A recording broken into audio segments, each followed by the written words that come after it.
আসসালামু আলাইকুম। সংক্ষিপ্ত বিশ্ব সংবাদে আপনাদেরকে স্বাগত। বিশ্বের বিভিন্ন প্রান্তে ঘটে যাওয়া নানা ঘটনা থেকে সংক্ষেপে গুরুত্বপূর্ণ কিছু সংবাদ থাকছে আজকের এই ভিডিওটিতে। চলুন ভিউয়ার্স, আমরা বিস্তারিত দেখে আসি।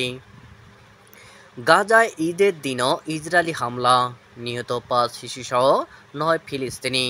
সারা বিশ্বে যখন ঈদ উল ফিতরের আনন্দে মতোয়ারা, তখন গাজার আকাশে বোমার গর্জন, বাতাসে কান্নার শব্দ।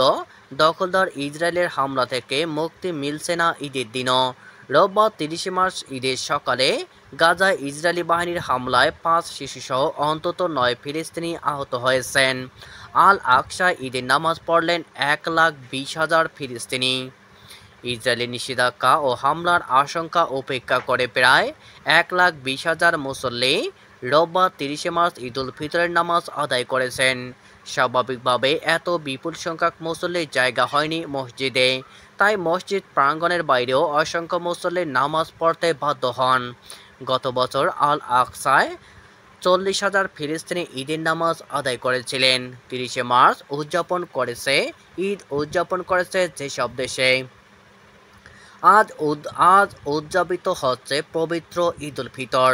মাসভর সিয়াম সাধনা শেষে ঈদের আনন্দে মেতেছে মুসলিম বিশ্বের একাংশ। ইসলামিক ক্যালেন্ডার অনুযায়ী একটি মাস ২৯ অথবা ৩০ দিনের হয়ে থাকে। মাস কত দিনে যাবে তা নির্ভর করে চাঁদ দেখার উপর। এদিকে মিয়ানমারে মৃতের সংখ্যা বেড়ে ১৭০০। নতুন ভূমিকম্পে ফের আতঙ্ক মিয়ানমারে। শক্তিশালী ভূমিকম্পে মৃতের সংখ্যা বেড়ে ১,৭০০ জনে পৌঁছেছে বলে জানিয়েছে দেশটির সামরিক প্রধান মিন অং হ্লাইং। মালয়েশিয়ার প্রধানমন্ত্রী আনোয়ার ইব্রাহিমের সঙ্গে এক ফোনালাপে তিনি জানান, প্রায় ৩,৪০০ মানুষ আহত হয়েছেন এবং ৩০০ জন এখনও নিখোঁজ। সাহায্য নিয়ে মিয়ানমারে ছুটছে প্রতিবেশী দেশগুলো। ভূমিকম্পের পর মিয়ানমারে উদ্ধার তৎপরতায় সহায়তা করতে বিভিন্ন দেশ থেকে উদ্ধারকারী দল পাঠানো হয়েছে। বিশেষ করে বাংলাদেশের মতো প্রতিবেশী দেশগুলো হাত বাড়িয়ে দিয়েছে দুর্গতদের সহায়তায়। মিয়ানমারের ভূমিকম্পে ক্ষতিগ্রস্ত এলাকায় আংশিক যুদ্ধবিরতি ঘোষণা করেছে মিয়ানমারের জাতীয় সরকার। ভূমিকম্প প্রবণ এলাকা ২ সপ্তাহের যুদ্ধবিরতি ঘোষণা করেছে।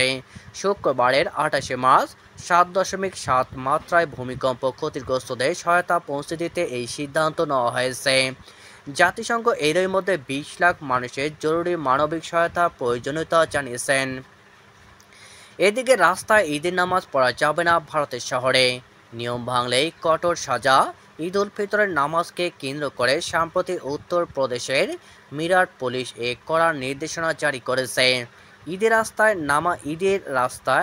ঈদে রাস্তায় নামাজ আদায় করলে কঠোর আইনি ব্যবস্থা নেওয়া হবে, যা পাসপোর্ট বাতিল এবং ড্রাইভিং লাইসেন্স জব্দের মতো সিদ্ধান্তে গড়াতে পারে বলে সতর্ক করেছে তারা। ভারতের মসজিদে বিস্ফোরণ, গ্রেপ্তার ২ ভারতের মহারাষ্ট্রে একটি মসজিদের ভেতরে রোববার ৩০ মার্চ ভোরে বিস্ফোরণের ঘটনা ঘটেছে। বিস্ফোরণে মসজিদের মেঝে ও কাঠামোয় ফাটল দেখা দিলেও কোনো হতাহতের ঘটনা ঘটেনি। পুলিশ জানিয়েছে, এই ঘটনায় জড়িত সন্দেহে ২ ব্যক্তিকে গ্রেপ্তার করা হয়েছে। যুক্তরাষ্ট্রের প্লেন বিধ্বস্ত, বাঁচেনি যাত্রীদের কেউ।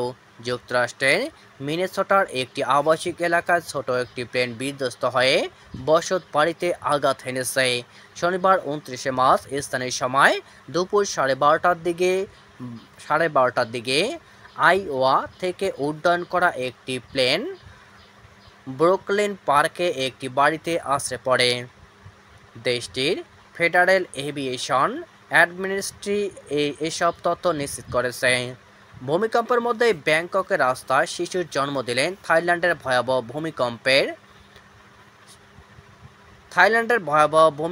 মধ্যেই এক অভূতপূর্ব ঘটনা ঘটেছে।